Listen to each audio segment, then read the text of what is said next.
말씀은 창세기 41장 1절에서 24절 말씀입니다. 함께 말씀 봉독하겠습니다. 만 2년 후에 바로가 꿈을 꾼즉 자기가 나일 강가에 서 있는데 보니 아름답고 살진 7 암소가 강가에서 올라와 갈밭에서 뜯어 먹고 또 뒤에 흉하고 파리한 다른 7 암소가 나일 강가에서 올라와 그 소와 함께 나일 강가에 서 있더니 그 흉하고 파리한 소가 그 아름답고 살진 소를 먹은지라. 바라가 곧 깨었다가 다시 잠이 들어 꿈을 꾸니 한 줄기에 무성하고 충실한 7 이삭이 나오고 그 후에 또 가늘고 동풍에 마른 7 이삭이 나오더니 그 가는 7 이삭이 무성하고 충실한 7 이삭을 삼킨지라. 바로가 깬즉 꿈이라. 아침에 그의 마음이 번민하여 사람을 보내어 애굽의 점술가와 현인들을 모두 불러 그들에게 그의 꿈을 말하였으나 그것을 바로에게 해석하는 자가 없었더라. 술 맡은 관원장이 바로에게 말하여 이르되 내가 오늘 내 죄를 기억하나이다. 바로께서 종들에게 노하사 나와 떡 굽는 관원장을 친위대장의 집에 가두셨을 때 나와 그가 하룻밤에 꿈을 꾼즉 각기 뜻이 있는 꿈이라. 그곳에 친위대장의 종 히브리 청년이 우리와 함께 있기로 우리가 그에게 말하며 그가 우리의 꿈을 풀되 그 꿈대로 각 사람에게 해석하더니 그 해석한 대로 되어 나는 복직되고 그는 매달렸나이다. 이에 바로가 사람을 보내어 요셉을 부르매 그들이 급히 그를 옥에서 내놓은지라. 요셉이 곧 수염을 깎고 그의 옷을 갈아입고 바로에게 들어가니 바로가 요셉에게 이르되 내가 한 꿈을 꾸었으나 그것을 해석하는 자가 없더니 들은즉 너는 꿈을 들으면 능히 푼다 하더라. 요셉이 바로에게 대답하여 이르되 아니라 내가 아니라 하나님께서 바로에게 편안한 대답을 하시리이다. 바로가 요셉에게 이르되 내가 꿈에 나일 강가에 서서 보니 살지고 아름다운 7 암소가 나일 강가에 올라와 갈밭에서 뜯어먹고 그 뒤에 또 약하고 심히 흉하고 파리한 7 암소가 올라오니 그 같은 흉한 것들은 애굽 땅에서 내가 아직 보지 못한 것이라. 그 파리하고 흉한 소가 처음 7 살진 소를 먹었으며 먹었으나 먹은 듯하지 아니하고 여전히 흉하더라. 내가 곧 깨었다가 다시 꿈에 보니 한 줄기에 무성하고 충실한 7 이삭이 나오고 그 후에 또 가늘고 동풍에 마른 7 이삭이 나더니 그 가는 이삭이 좋은 7 이삭을 삼키더라. 내가 그 꿈을 점술가에게 말하였으나 그것을 내게 풀이해 주는 자가 없느니라. 아멘. 우리가 아는 것처럼 창세기 41장 계속해서 요셉의 이야기가 이제 이어집니다. 오늘 주제를 말한다면 하나님의 때는 어떻게 오느냐 하는 겁니다. 요셉이 이제 17세에 꿈을 꾸었습니다. 그 꿈 때문에 오히려 좋은 일이 일어나는 것이 아니라 오히려 꿈 때문에 이제 많은 어려움과 역경과 고난이 찾아오게 됩니다. 심지어 요셉의 형들이 이제 꿈을 조롱하면서 요셉이 꿈이 어떻게 되겠는가라고 말합니다. 그때가 이제 요셉을 죽이고자 할 때 한 말이죠. 결국에는 요셉의 인생 가운데 요셉에게 주신 꿈이 또는 표면적으로 요셉이 꾼 꿈이 어떻게 될 것인가, 이게 실은 요셉의 인생의 스토리의 주제가 됩니다. 요셉은 결국엔 꿈을 꾸고 형들에게 미움의 대상이 되고 그리고 결국 모든 것을 잃어버리고 이집트의 노예가 됩니다. 또 노예가 돼서는 이제 형통한 자로 인정받고 또 파라오의 친위대장 보디발의 집안의 청지기가 되기까지 하지만 또 나중에 또 어떻게 보면 이제 마치 성추행범처럼 몰려가지고 감옥에 또 갇히죠. 또 감옥에 갇혀서도 어떤 면에서도 인정받고 파라오의 술 맡은 그 관원장 죄수가 된 그 관원장의 꿈을 풀어줍니다. 그리고 그것이 그대로 성취되죠. 요셉은 한편으로는 그때 술 맡은 관원장의 꿈을 풀어줄 때 이런 말을 합니다. 당신이 복직이 되거든 나를 기억해 주세요. 그러니까 요셉에게는 이때가 내가 이 억울한 누명을 풀 수 있는 기회구나라고 여겼을 것입니다. 그런데 놀랍게도 그 기회는 또 찾아오지 않습니다. 그리고 하나님은 다른 기회를 기다리고 계셨고 요셉의 삶 가운데 전혀 예상하지 못한 일들이 일어나게 됩니다. 요셉의 이야기는 어떻게 보면 이 땅에 있는 많은 그리스도인들이 하나님 안에서 또 부르심도 받고 또 소명도 갖게 되고 또 믿음으로 꿈을 꾸게 되지만 그것이 쉽게 하나님의 때가 찾아오지 않을 때 우리가 어떻게 하나님 앞에 있어야 될 것인가, 일에 대해서 우리가 많은 교훈을 얻을 수 있는 것이 또 요셉의 또 이야기라고 할 수 있습니다. 만 2년 후에 바로가 꿈을 꾸게 됩니다. 이 만 2년이란 말은 바로 이제 요셉이 술 맡은 관원장의 꿈을 풀이해주고 그 관원장이 그 풀이대로 복직한 후 만 2년이죠. 어떻게 보면 이 만 2년은 요셉에게 있어서는 긴 인내가 필요한 시간이었을 겁니다. 내가 생각한 기회가 사라지고 다시 자신은 노예이면서 그리고 또 감옥에 갇힌 죄수이면서 또 2년의 시간을 똑같이 보냈을 것입니다. 생각해 보면 그 시간이 뭐 2년이라고 생각하지만 그 감옥에서 또 시중 듣는 자로 2년이 있었다는 것은 실은 굉장히 긴 시간으로 여겨졌을 겁니다. 그렇지만 놀랍게도 영적인 기회는 다른 심지어 영적이지 않는 사람, 영적이지 않은 환경으로부터 시작된다는 사실 참 놀랍습니다. 이제 꿈을 꾸는데 바로가 7마리 암소의 꿈을 꾸게 되죠. 살찐 암소의 꿈, 그 다음에 뒤어서 파리한 7마리 암소의 꿈입니다. 그리고 나서 이제 이 꿈은 바로를 바로 깨게 만든 꿈이었습니다. 왜냐하면 바로가 바로 깼다는 소리는 굉장히 놀랐다는 것이고 이전에 꾼 적이 없고 그리고 또 도대체 이게 무슨 뜻인가 하는 생각을 가지고 꾸게 됐을 것입니다. 2절부터 이제 7절까지 이 나일강으로부터 이 소들이 나오죠. 바로 나일강은 이집트인들에게는 또 마치 어떤 이집트 자체의 나라와 제국의 근원이 되기도 하고 그들의 삶의 또 근원이 되기도 하고 그리고 또 한편으로는 이집트의 그 나일강 자체가 신이죠. 그런 거기서부터 무엇인가 변화가 일어난다고 느끼게 되는 것이죠. 각 나라나 민족의 어떤 근원적인 변화가 일어날 때 한편으로는 그 나라를 향한 하나님의 소명을 가진 이들에게 하나님의 이제 기회가 찾아오는 거죠. 세상은 난세의 영웅이 나온다고 하지만 그러나 성경적으로는 나라 민족들에게 변화가 있을 때 하나님의 사람들이 부름을 받거나 하나님이 사명이 주신 것들이 이제 일어나게 되는 것입니다. 다시 잠을 들어 두 번째 꿈을 꿉니다. 그런데도 이번에도 이제 7 이삭의 또 꿈이 있습니다. 아주 충실한 7 이삭과 또 가늘고 동풍에 마른 7 이삭의 꿈이 나옵니다. 이것도 꿈을 꾸고서 이 바로가 금방 꿈을 깨고 맙니다. 왜냐하면 이것도 그 꿈속에서는 굉장히 충격적이고 그리고 또 이해할 수 없는 꿈이라고 느꼈기 때문입니다. 아마도 이 바로가 이 두 꿈을 꾼 다음에 제대로 잠을 자지 못하고 설쳤던 것 같습니다. 이 5절에 보니 반복된 꿈들은 때로는 성경에서는 두 가지를 늘 말합니다. 하나는 무엇인가 반복돼서 영적인 세계에서 메시지가 임했을 때 그것은 확실히 성취되는 확실함을 전제로 하고 있고 또 그것이 반복될 때는 긴급성을 늘 포함하고 있는 것입니다.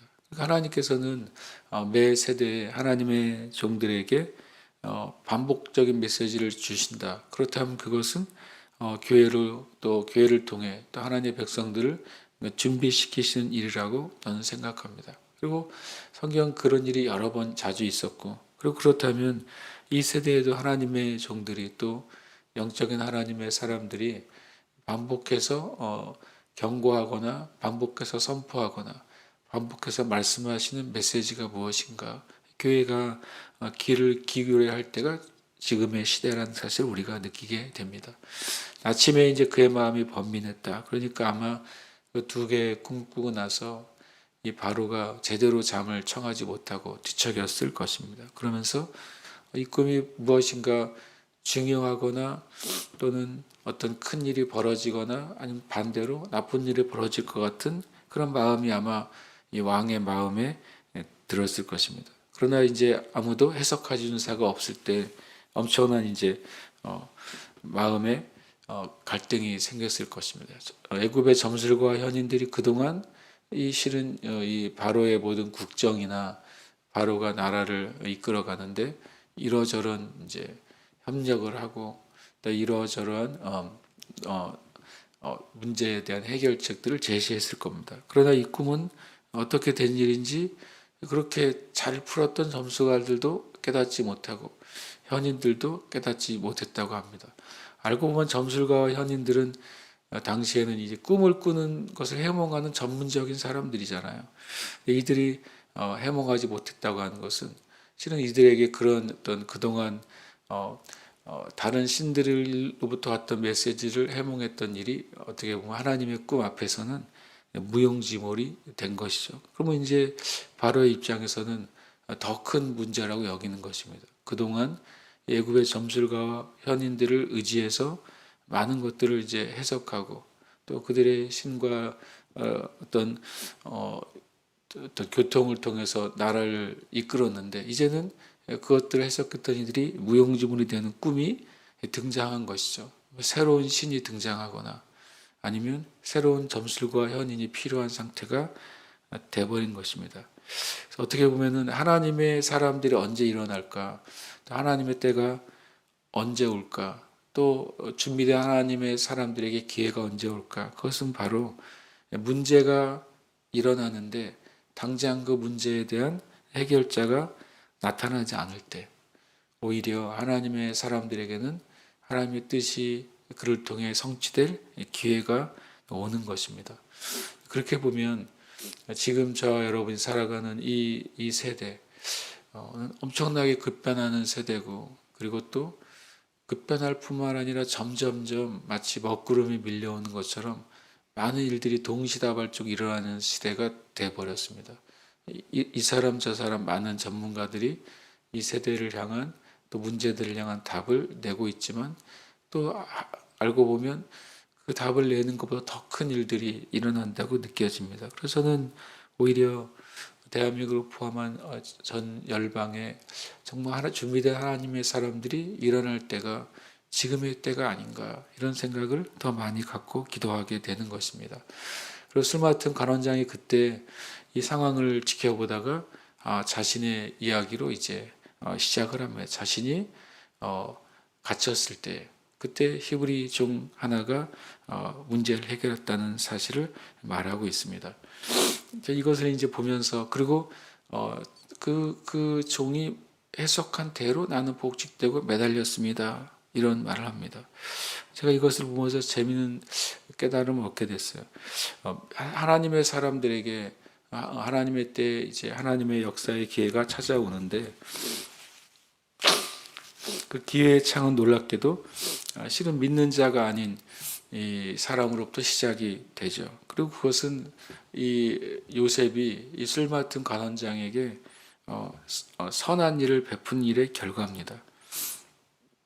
바로 이제 믿는 자들이 과거에 했던 선행과 하나님의 이름으로 했던 영적인 일들이 현재 놀라운 기회의 창문이 되었던 것입니다. 이 땅에 누가 하나님 앞에 준비된 자들인가?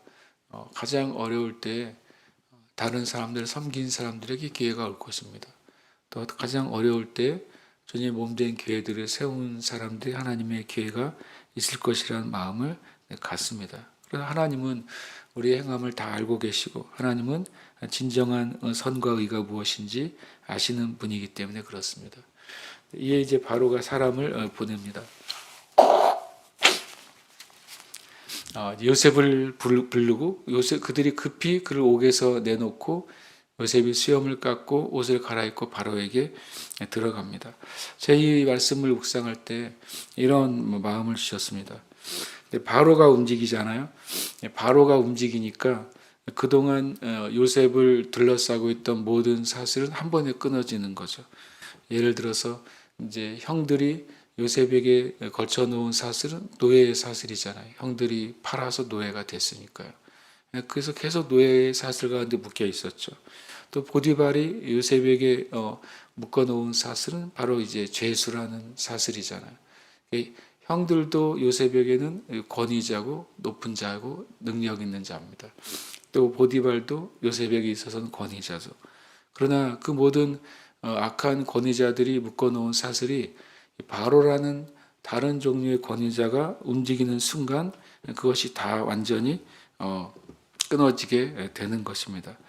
반대로 요셉의 형들이나 심지어 요셉의 아버지인 야곱 또는 보디발도 올려놓지 못했던 그 자리를 바로의 한마디에 올라가게 되는 것이죠.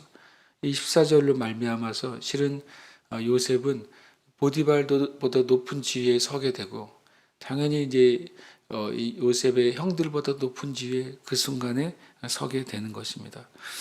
그래서 뭐 우리가 믿는 자들이 높은 사람 주위를 맴돌아야 된다는 것이 아니라 하나님이 이렇게 하나님의 일을 시작하실 때 이전에 우리의 삶에 있던 사슬들을 푸시는 분이라는 사실을 성경은 말씀하고 있습니다. 바로가 이제 자기의 꿈 이야기를 하려고 합니다. 그랬더니 요셉이 16절에 참 놀라운 말을 하고 있는 것이죠. 요셉이 바로에게 대답하여 이르되 내가 아니라 하나님께서 바로에게 편안한 대답을 하실 것이다. 이것이 참 놀라운 방법입니다. 요셉의 꿈이 이때 풀어지기 시작하는 것이죠.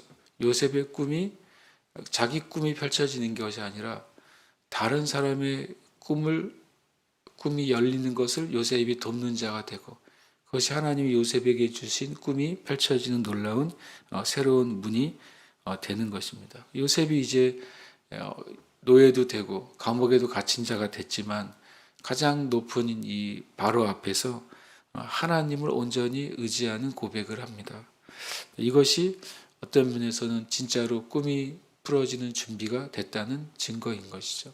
이 땅에 있는 믿는 자들이 하나님 앞에서 믿음의 훈련이 되고 주님의 때가 되어서 주님의 일이 이루어질 때 그때 온전히 사람이 아니라 하나님 앞에서 설 수 있는가, 사람이 아니라 하나님께 영광 올려드릴 수 있는 준비가 되어 있는가, 그것이 하나님의 때가 열릴 수 있는 정말 중요한 준비인 것입니다.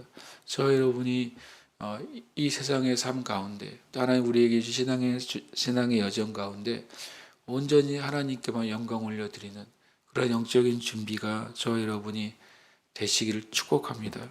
그때 하나님의 놀라운 기회가 우리에게 찾아오는 것입니다. 바로가 다시 꿈 얘기를 하는 것이죠. 아까 말씀드린 것처럼 꿈도 2번 반복되잖아요. 그것은 확실성과 시급성을 말한다고 그랬잖아요. 근데 꿈 이야기도 2번 반복됩니다. 바로가 꿈을 꾸고서 첫 번째는 누구에게 얘기했겠습니까? 신하들에게 얘기했습니다. 그 점술사들에게 얘기했습니다. 그러나 그들이 그것을 풀지 못합니다. 이번에는 이제 요셉에게 이야기하는 것이죠. 이것을 통해서 2번 반복된 꿈, 그리고 시급하고 그리고 반드시 올 꿈에 대한 이야기가 요셉에서 풀어지게 되는 것을 성경은 말씀하고 있는 것입니다. 그 모든 것을 내가 아직까지도 보지 못한 것을 보게 되었다. 그리고 내게 풀이해 주는 자가 없다라고 말하고 있는 것입니다. 바로 이 문제, 답답한 이 상황이 하나님의 사람인 요셉에게는 놀라운 하나님의 꿈이 성취되는 기회가 되는 것입니다. 저와 여러분이 주님 앞에 준비된 자가 되어야겠습니다. 우리가 높은 지위를 얻거나 남들에게 인정받기 위해서가 아니라 하나님의 뜻이 성취되는 거룩한 통로가 되고 문이 되기 위해서 우리가 영적으로 준비돼서 하나님 이 세대 가운데 이 땅에 준비된 교회들, 준비된 성도들, 준비된 사역자들을 통해 하나님의 영광을 나타내시옵소서. 그렇게 주님 앞에 겸손하게 서 있는 저와 여러분 되시기를 축복합니다. 함께 이 시간 기도하겠습니다. 하나님의 때를 위해 교회와 성도들과 사역자들이 준비되게 하소서. 참된 경건의 능력과 부흥의 불이 성도들의 심령에서 시작되게 하소서. 함께 기도하겠습니다. 하나님